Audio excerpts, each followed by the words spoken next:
നാം വളരെയേറെ നന്ദി പറയുന്നു. അങ്ങ് നമ്മുടെ പിതാശ്രീയുടെ ജീവൻ രക്ഷിച്ചിരിക്കുന്നു.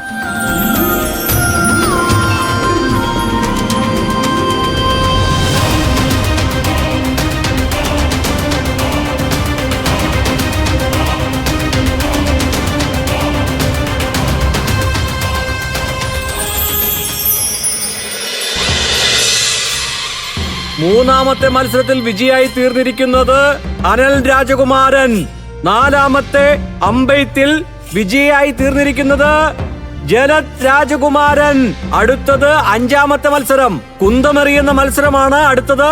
അഥവാ ഈ മത്സരത്തിൽ വിജയിക്കുന്നത് അനൽ രാജകുമാരനാണെങ്കിൽ പിന്നെ അദ്ദേഹമായിരിക്കും സ്വയംവരത്തിന്റെയും വിജയി. രൂപനഗരത്തിന്റെ രാജകുമാരി രൂപവതി അദ്ദേഹത്തിന്റെ കഴുത്തിൽ വർണ്ണമാല്യം ചാർത്തും.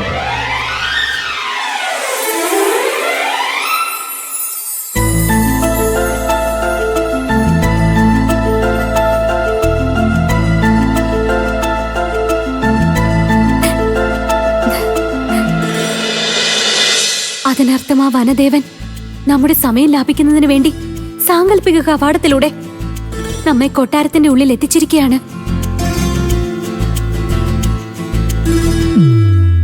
രാജപുരോഹിത,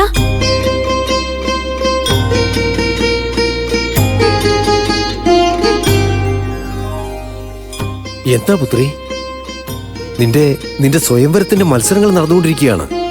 അപ്പോൾ നീ ഇവിടെ ഇപ്പോഴും ഇതേ വസ്ത്രങ്ങൾ ധരിച്ച്? അങ്ങ് അക്കാര്യമോർത്ത് ആശങ്കപ്പെടേണ്ടതില്ല. അല്ലയോ രാജപുരോഹിത, ഇത് കണ്ടാലും സുധാബലം. എന്താ ഇത് കഴിച്ചാൽ പിതാശ്രീയുടെ അസുഖം മാറില്ലേ? ഇത് എന്താ പറയുന്നത് പുത്രി? സുധാബലം? നീ സുധാബലം കൊണ്ടുവരുന്നതിൽ വിജയിച്ചിരിക്കുകയാണ് പുത്രി. കുമാരി പുത്രി, നിന്നെ പോലൊരു സന്താനത്തെ നേടുക എന്നത് തികച്ചും സൗഭാഗ്യകരമായ കാര്യമാണ്. എല്ലാ മാതാപിതാക്കൾക്കും നിന്നെ പോലുള്ള സന്താനങ്ങളെ ലഭിക്കട്ടെ പുത്രി.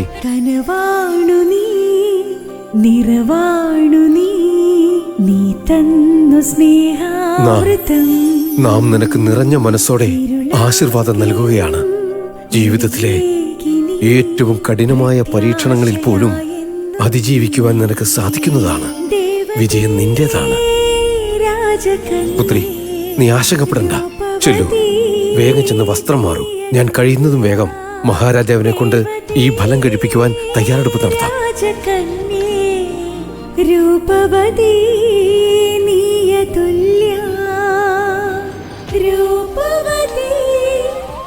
അല്ലയോ മാതേ, പിതാശ്രീയുടെ അസുഖം അകറ്റിയാലും എല്ലാം ശുഭകരമാക്കിയാലും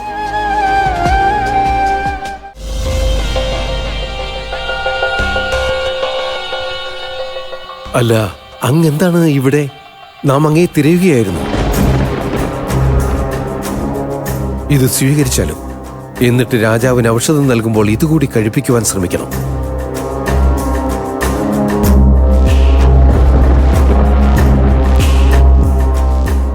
ഇത് എന്തു ഫലമാണ്? ഇതുപോലൊന്നും ഞാൻ ഇതിനു മുൻപ് കണ്ടിട്ടേയില്ല. ഇത് പ്രധാനപ്പെട്ട ഔഷധമായ സുധാഫലമാണ്. ഇതിന് ധാരാളം സവിശേഷതകളുണ്ട്.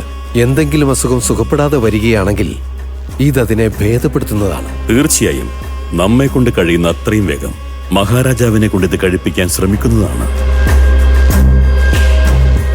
അല്ലയോ ചണ്ഡികാ മാതാവേ, മഹാരാജാവിന്റെ രക്ഷ നിർവഹിച്ചാലും അദ്ദേഹത്തിന്റെ അസുഖം അകറ്റിയാലും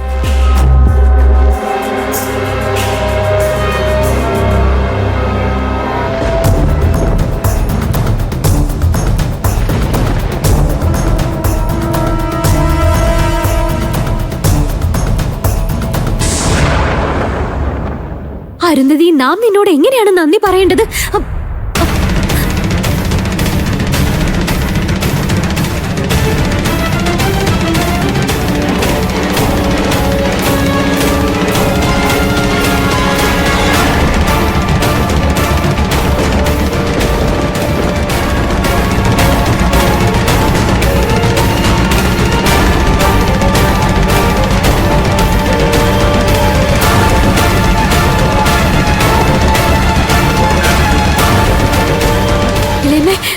ഇളയമേ, ചില കാര്യങ്ങൾ നാം ഇളയമയോട് പറയാനിരിക്കുകയായിരുന്നു.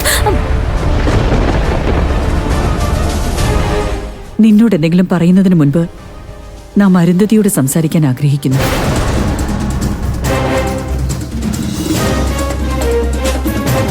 ഇനി നീ പറയും, നിനക്ക് എന്താണ് പറയാനുള്ളത്? നീ നമുക്ക് വാക്ക് നൽകിയതല്ല അരുന്ധതി, സദാസമയവും രൂപവതിയുടെ സമീപത്ത് തന്നെ ഉണ്ടാകുമെന്ന്, രൂപവതിയുടെ രക്ഷ നിർവഹിക്കുമെന്ന്. നീ പറഞ്ഞ വാക്കിന് എന്താണ് സംഭവിച്ചത് അരുന്ധതി? ഇളയമേ നമ്മെ വിശ്വസിച്ചാലും ഇവള് യാതൊരു തെറ്റും ചെയ്തിട്ടില്ല. ഇവള് അത് നമ്മെ മനസ്സിലാക്കാനുള്ള കഴിവ് നമുക്കുണ്ട്. എന്നാൽ ഇവൾക്ക് സ്വന്തം കർത്തവ്യത്തിൽ നിന്നും മോചിതയാകാൻ സാധിക്കില്ലല്ലോ.